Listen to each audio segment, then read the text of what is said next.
Hi, I'm James. This is lesson number 2 of the 6-part series that we're doing at the Dork Den. We're going to go over the kit that you had picked up and then moving forward with the actual lesson with the model. So here we have the kit that you picked up, starting with Emperor's Children for the skin tone, some Wa Flesh, Moot Green, Ogryn Camo, Leadbelcher for all the metallic areas, with some Nuln Oil, and red tone for the skin. There was also the Army Painter character brush, and of course the pre-assembled, pre-primed model that was set up for you.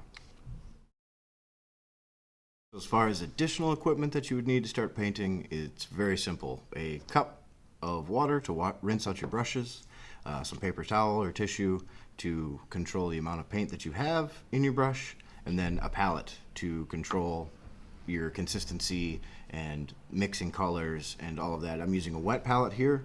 In our first class we learned about the wet palette and what you need for it, and it can really be made with some parchment paper, some paper towel, and a plastic container. We do have at the Dork Den still some of the Army Painter wet palettes, which is it has everything you need in it, as well as some holders for all your equipment of brushes and whatnot. And then, so we can begin now. So we're just going to start our base coating here. We're going to start with the skin. I've got the miniature held in by just a Citadel model holder here. Just grips onto the base. And then with our paint thinned down here, we're going to get halfway up the brush. And then we're just going to start painting the skin. Now, we want the consistency of the paint to be that we have to make 3 coats. There's things out there, it's 2 thin coats, but typically the number 3 is what we're looking for. It means you're gonna have nice smooth finish when you're done with it. Working with the all the contours of the muscles here, and you don't have to be super neat with this. We're trying to work at the farthest away from us, so you've got the teeth here as an example. You've got his teeth lined up there. Well, I'm going to want all of the inside of his mouth painted first before I try to get to those teeth. So we're just going to keep moving here and speed it up so you guys don't have to sit here while I paint this entire miniature.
This is the first coat here.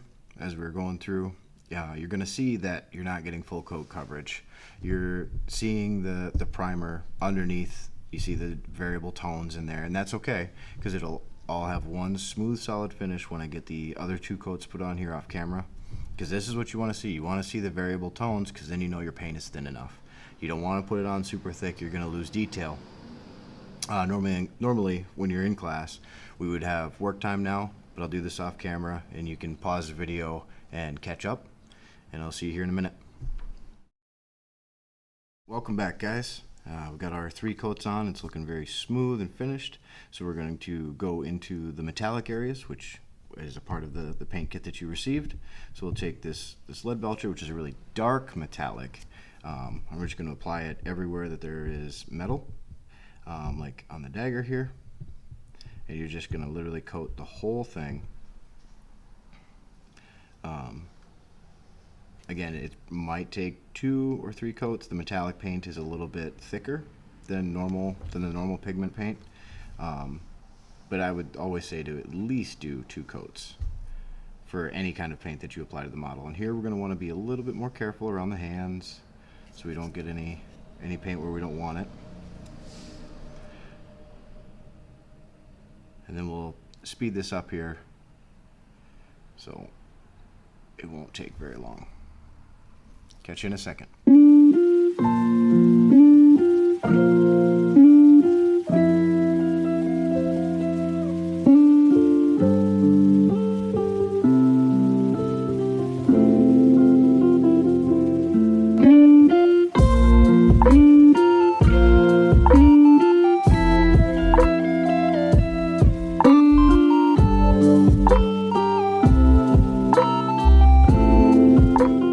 So again, guys, sometimes it takes more than 1 coat, as we can see here. Typically, you want to have your undercoat for your metallics. If it's a silver, you want it to be a black, and if it's a gold, you want it to be a red tone. Since we are using a silver tone, you can see some of the pink shining through on the end of the dagger here. And so when we come back, I'll have it fully base coated here in the metallic, and then we can move on to our gems and lens technique, and we'll get into that. See you soon. Back, guys, so we've got the metallics all base coated here, and then we're going to start base coating our gems before we apply washes, and then we'll get into the actual highlighting steps for making gems and lenses really pop and stand out. And each of these techniques takes very little time and adds another layer or depth to your miniature, so it's totally worth it to do it. Even though we might think that, well, I can't get into that, it's so much time and detail. Well, you can, because it takes very little amount of time. So let's just get started here. We'll take our darkest color here, which is the Wa Flesh, and then we'll just start filling in all these gems. Got one here, and we're just blocking out the color. One on his wrist. And then at the end of this dagger.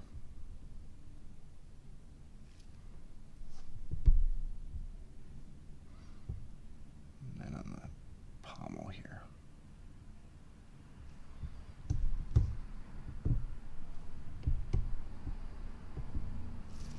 Okay.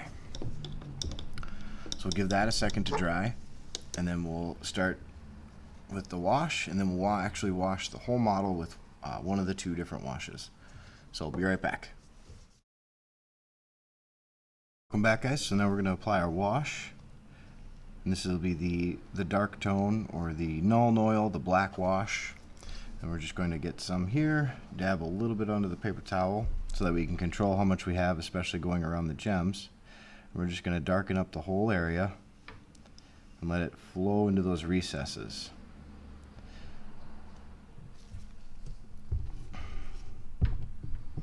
And what this will do is also subtly tone that first base tone that we have, because when it dries, we're going to come back to it and reapply that same tone, because it'll be brighter than the darkened version we're making right now.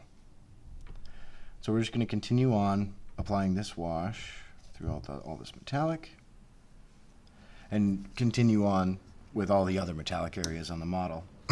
But what I'm going to do is I'm going to tap into the red wash that we have, the red tone, and then apply that to all the skin, being careful not to touch any of the dark wash that I already applied to the model, because we don't want that mixing, because we want the red tone to be just on the skin. So we're going to go try to push it into the recessed areas, like around the muscle bicep there. And you still want to stain the rest of the model, but then make sure you pull up any excess wash. See how I'm moving it around with my brush here? pushing it down to the recessed areas. And then you still want to give everything a good coat, but then use your brush as a sculpting tool, basically, because you're putting on like a fine, minute amount of actual texture onto your model. Anytime you put paint or wash on it, it's actually a little bit thicker. So you're almost sculpting with your brush. And then we'll just continue on with this, and then we'll be back in a moment. Welcome back, guys. Okay, so we have the wash all dried, and we can see that the green here from the Waflesh is a darker tone. And then we're gonna have to, now we have to look at how our model's positioned, because of how the light is going to be going into our gem or lens. It goes in at a point and then diffuses out the other side. So the darkest point is going to be at the top left, and our brightest point will be at the bottom right. So we're going to take some of that original color of the Waflesh, just a little bit here. We're just going to touch a pretty big amount, like 3/4 up the way. We're going to try to save some of that darkest color that we made with the wash. We're going to do just a couple semicircles around. Keep moving to the other 3 that we did. And that's the whole thing too, is that we can do this all in steps. So we can get a lot done in a very short amount of time. And then you want to look at the gem, see how it's differently shaped. So this is going to form more of a U where the light hits it. And then this last one too, we'll just touch it. So then we'll move immediately into our lighter green here. It's a lot brighter. If you want to do more than what we're doing here, you can, by like mixing some of the Waflesh and some of the Moot Green together to do like a medium in between the two of them, but we'll just keep it sharp just to keep it simple for the video here. And then we're going to do the exact same thing, only we're going to take up less space with it. We're going to go to the bottom and do just a small little smiley face here. Same thing, touch the bottom, then roll it over. All right. And then here too. This one will be more of our U shape. And then finally the last one.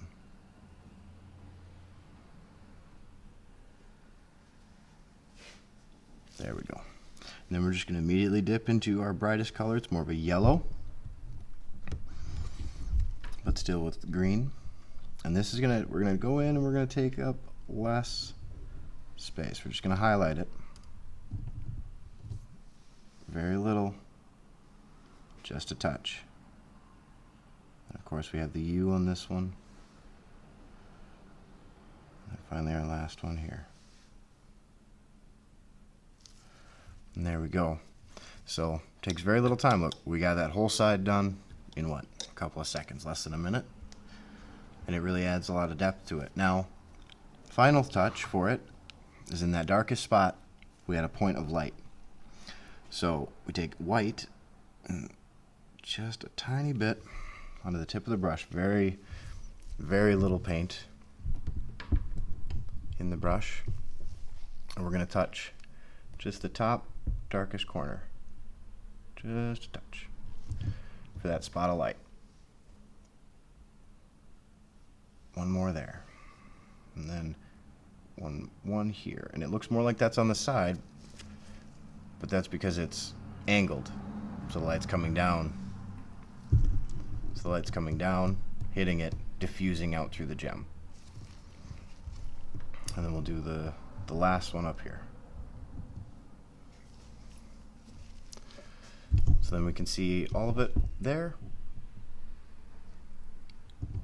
Took very little amount of time. We got the whole side done. Then we'll move on to the highlighting of the rest of the model here by just using our original tones. If you want a tabletop standard here, we'll take some of our original metallic color that we had, the lead belcher, because we stained it with the dark tone, and we'll hit just the edges and brighten it up again, because that's going to be brighter. And just where it's going to be hitting the blade at the top, so we don't really need to worry about underneath it.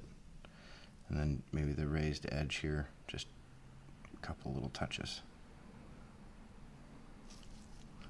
And over here too, just at the very top of the hilt. There. And then we keep going. So what else needs to be highlighted? The skin needs to be highlighted. So we had darkened up the tone. You can see that the shadows are there. So we're just going to take some of that original tone that we had, and we're going to hit just the raised areas ever so slightly. Make sure it's nice and thin. So like all of these, but wherever it's highlighted, wherever the highlight would be. So at the knuckles, right? Maybe a little further down. Work it down there onto this raised piece of muscle here on the forearm, and here, the bicep, of course. And you can work that down towards the shadows. And you want to thin your paint so you can work it in layers. So you might not see a difference until you get to the third layer that you add, and then it'll be a nice bright highlight. But there we are. Continuing that through the whole model, you'll have a good tabletop standard.